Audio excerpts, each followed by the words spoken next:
Macaé, sou professora, sou assistente social, milito na área de educação e acredito cada vez mais que a educação a gente tem que produzir não só dentro das escolas, mas a gente precisa trabalhar com uma ideia de educação nas ruas, na cidade, uma pedagogia da cidade, apesar de que quando a gente fala da cidade parece que a gente está excluindo o campo. Mas não é isso, é uma pedagogia da vida, que é possível a gente aprender nos diferentes espaços.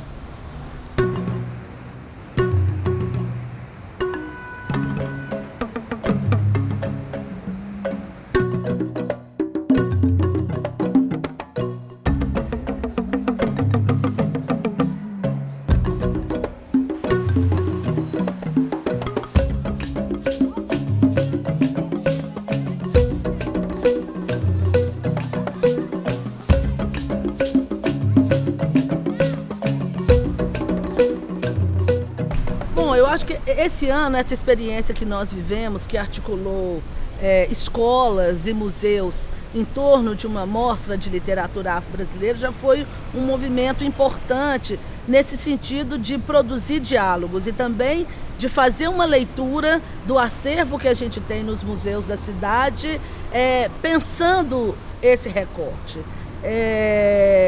Então eu acho que isso já é uma coisa significativa. Eu acho que a gente ainda não tem isso, vou dizer assim, isso não está no DNA, sabe? Isso não está no DNA, nem dos museus da nossa cidade. Eu não vou dizer que eu sei de uma experiência de longo tempo. O que eu acho é que a gente tem feito e tem avançado no sentido de ensaios que são pistas interessantes para a gente trabalhar essa produção.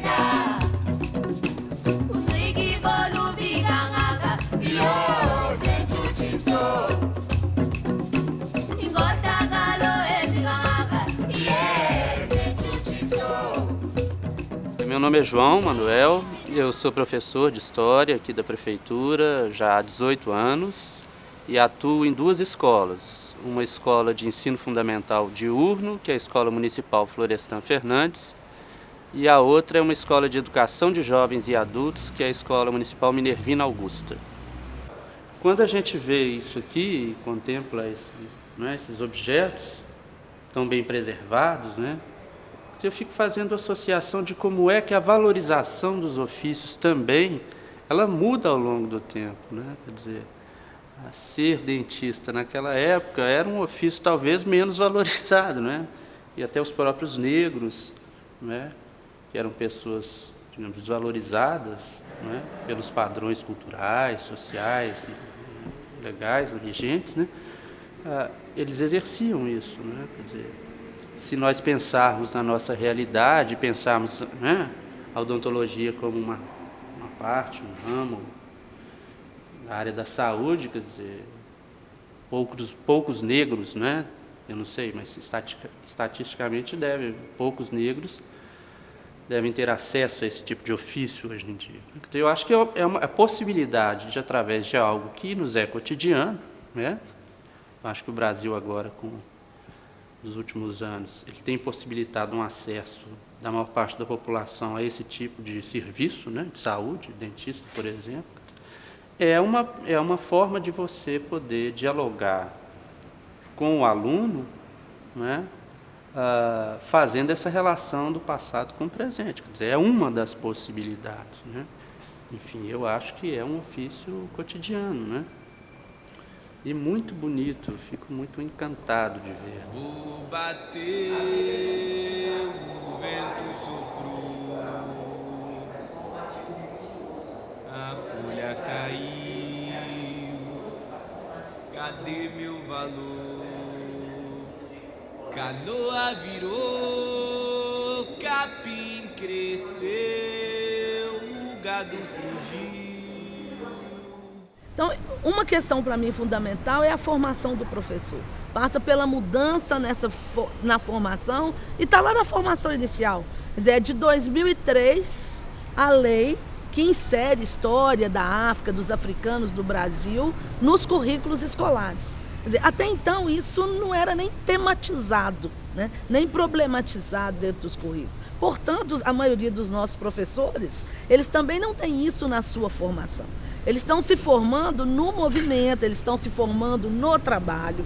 Daí é importante, eu acho, que dessa abertura da escola, né? Da gente pensar para além dos muros da escola, que a gente tem muitos lugares para aprender. Nem sempre esse conhecimento ele está produzido naqueles veículos que tradicionalmente o professor está com ele. Por exemplo, nos livros, né?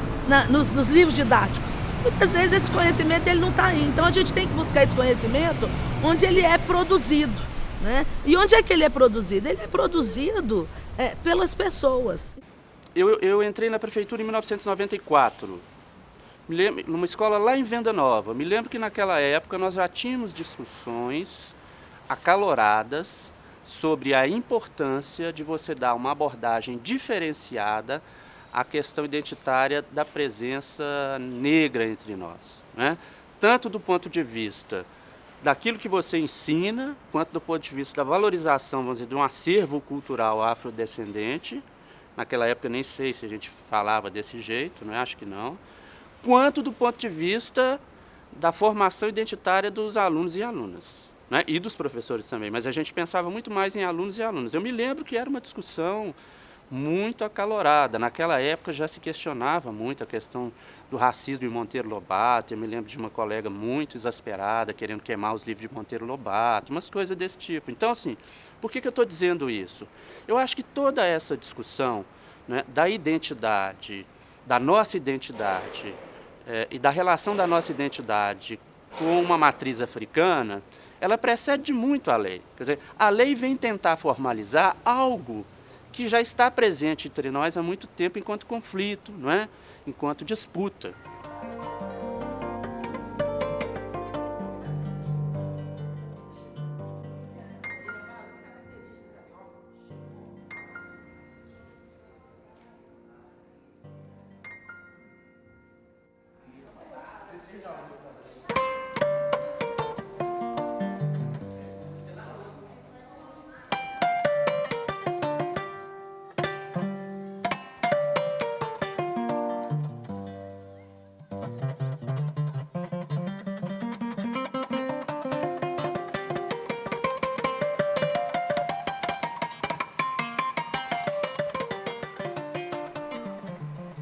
Eu trabalho com a educação há mais de 22 anos. Sou professora da rede pública de Belo Horizonte e também gosto muito de contar histórias.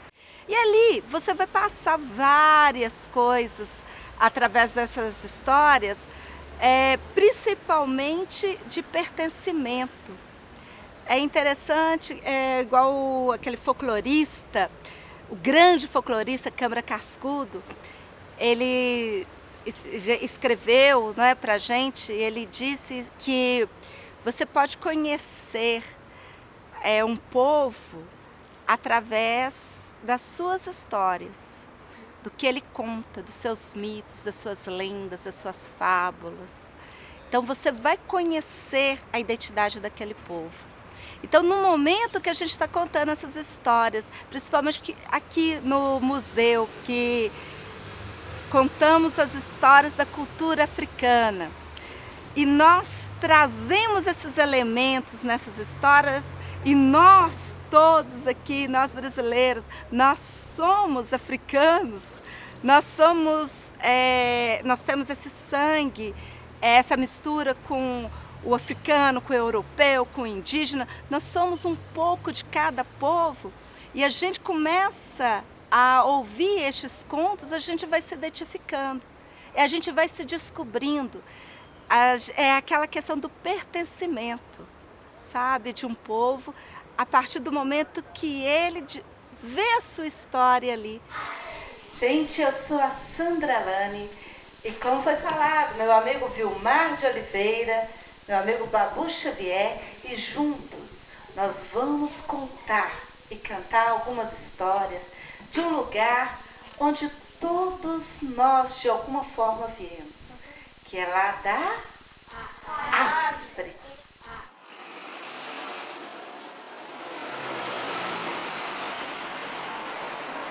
Ìjẹ̀bú àpèjì àpèyà là ń pọ̀ṣẹ́ àwúrelà lóde Ìjẹ̀bú àpèjì là ń ponírú àpòjì là ń poníyọ̀ àpèjì àpèlà là ń pọ̀ṣẹ́ àwúrelà lóde Ìjẹ̀bú ọ̀ṣẹ́ àwúrelà dé o àwòrere wọ́n ní bí mo dúró máa wúre. Eu moro no Vista Alegre, estudo no Padre Henrique, veio óbvio.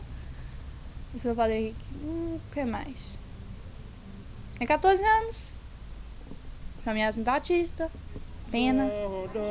Kàṣàmáre o dandan bí mo bẹ̀rẹ̀ máa wúre dandan kàṣàmáre o dandan ọ̀ṣẹ́ àwúrelà àwòrere ọ̀ṣẹ́ àwúrelà àwòrere.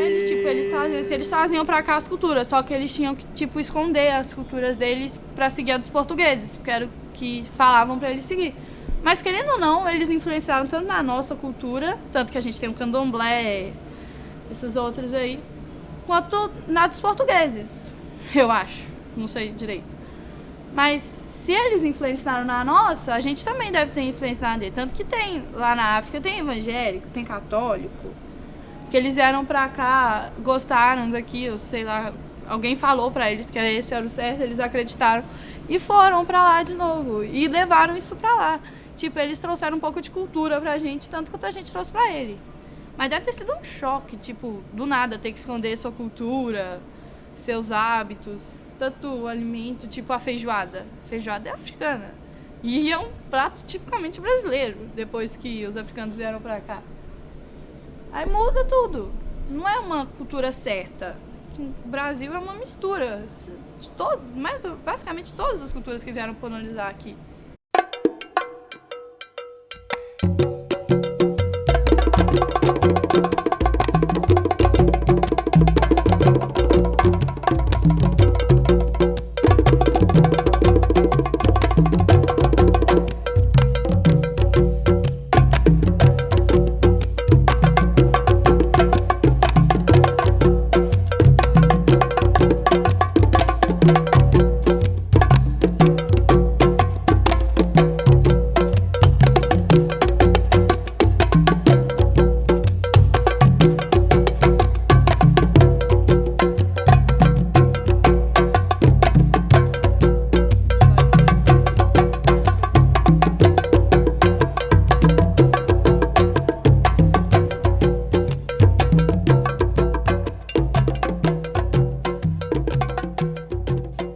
Nós tendemos a lidar melhor com a nossa identidade a partir de iniciativas como essa.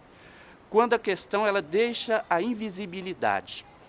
Esse é o problema, não é? Porque até então eu mesmo não discutia essas questões. Eu preferia achar que elas inexistiam. Quer dizer, elas eram invisibilizadas, não é? Invisíveis, quer dizer, ela existe, mas eu não vejo. Então, se eu não vejo, eu não preciso tocar nisso, né? Hoje não, a coisa é muito mais palpável, ela é muito mais visível.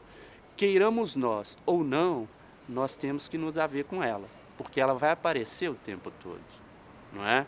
E aí nós vamos ter que criar estratégias, né, para lidar com isso, e aí é uma questão pessoal, no sentido de possibilitar que nós nos entendamos e respeitemos as nossas diferenças e as nossas opções, né?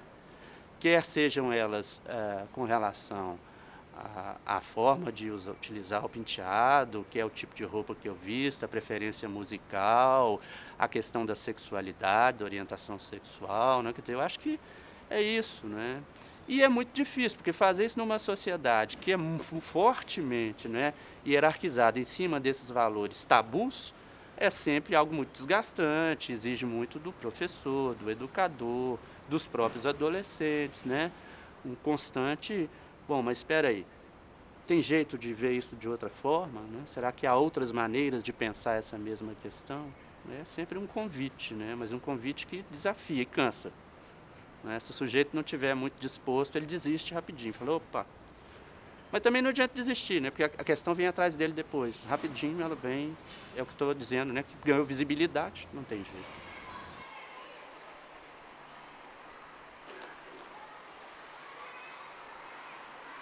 E por isso que eu gosto de utilizar recursos visuais, auditivos, recursos que possam cada vez mais aproximar o público de diferentes faixas etárias, classes sociais. Por exemplo, não é um recurso moderno, por exemplo, as sombras, é um recurso milenar. Eu acho que desde a época das cavernas, quando as pessoas estavam ali naquele interior ali daquela caverna, com aquela fogueira, às vezes projetavam alguma coisa ali, as sombras, né, ali naquele interior da caverna. Mas como você trazer aquilo, essa linguagem para hoje, né, para os dias atuais? Como que essa criança pode se apropriar disso também? Todas essas galinhas nascem assim para lembrarem aquela primeira galinha que um dia teve que ter mais força do que nunca, ser obstinada e salvar toda a natureza daquele lugar. E nós fizemos uma música que vamos cantá-la e mostrar aqui nas sombras para vocês a galinha Degola.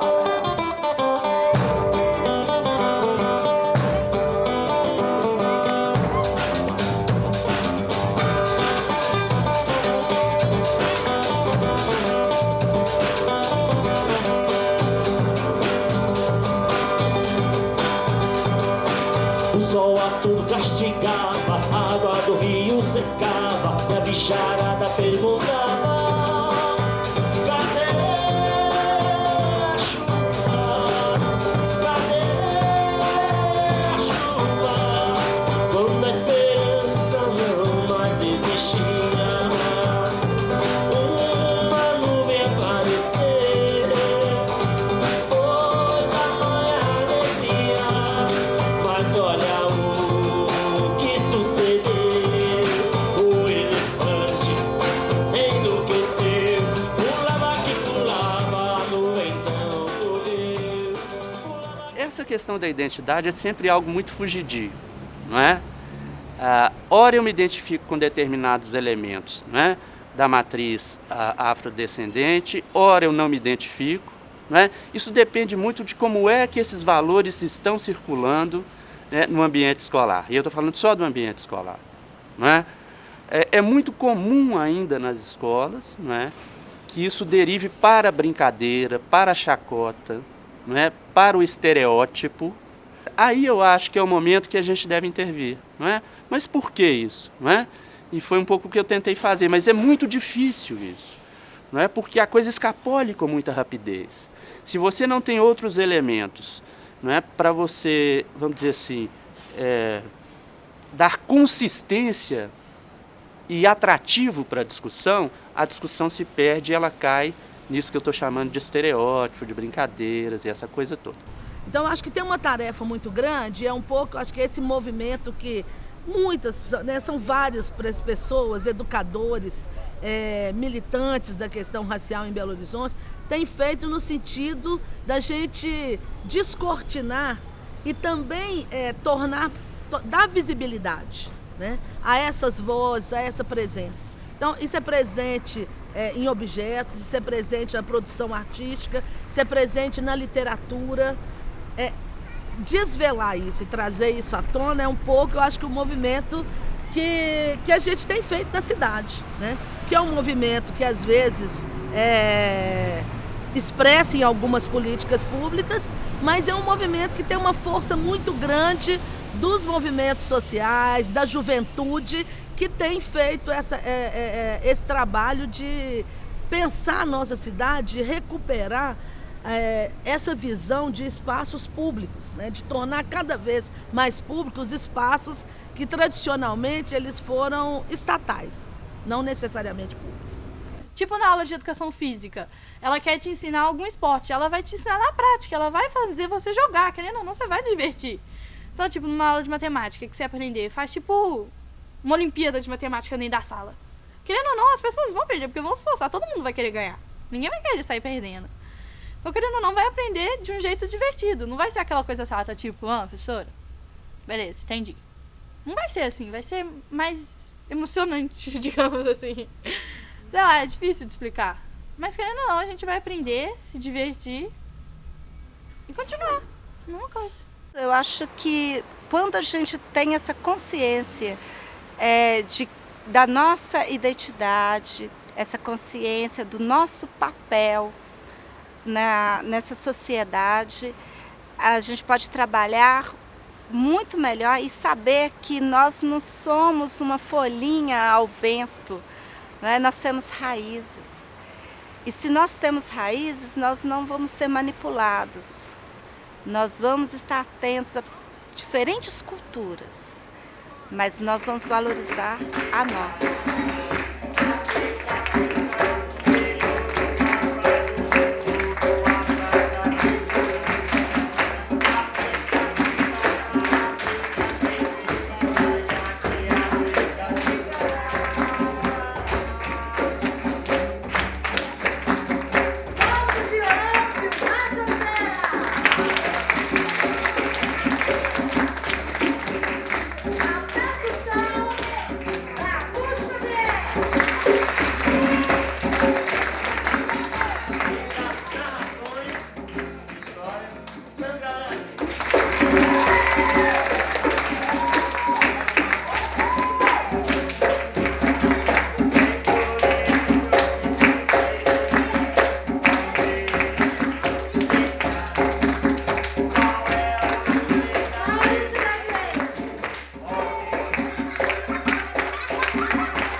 Rede Jovem de Cidadania. Patrocínio, Programa Petrobras, Desenvolvimento e Cidadania. Petrobras. Governo Federal. Brasil. País rico é país sem pobreza.